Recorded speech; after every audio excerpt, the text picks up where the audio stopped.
પૂર્બિયા ગુજરાત વાલ્મીકી યુવા સંગઠન યુવા અધ્યક્ષ આજ રોજ દાંતા તાલુકાના નવાવાસ ગામમાંથી ફોન આવ્યો કે સરદારભાઈ સવારના વાલ્મીકી સમાજના આપણા ભાઈની ડેડ બોડી અહીંયા એક્સપાયર થઈ ગયા હતા કુદરતી અકસ્માતમાં, બરાબર. તો ગામની અંદર વાલ્મીકી સમાજના સ્મશાન માટે અમે તલાટીને સરપંચને રજૂઆત કરી, અવારનવાર પણ રજૂઆત કરતા હતા, પણ આખરે આજ રોજ એમને ડેડ બોડી અહીંયા લાવવાની ફરજ પડી. કેમ?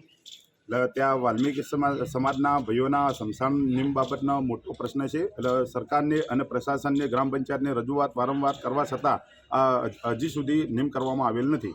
કેટલા વર્ષથી તમે રજૂઆત કરી છે ને હવે જો આ માંગ પૂરી નહીં થાય તો તમારું શું આગળનું રહેશે?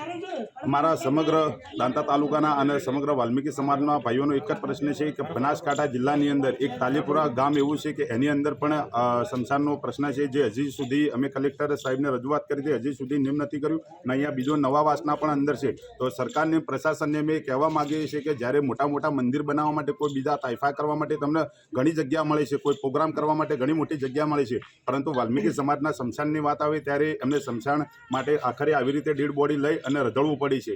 આજે મામલતદાર ઓફિસે લઈને આવ્યા છો?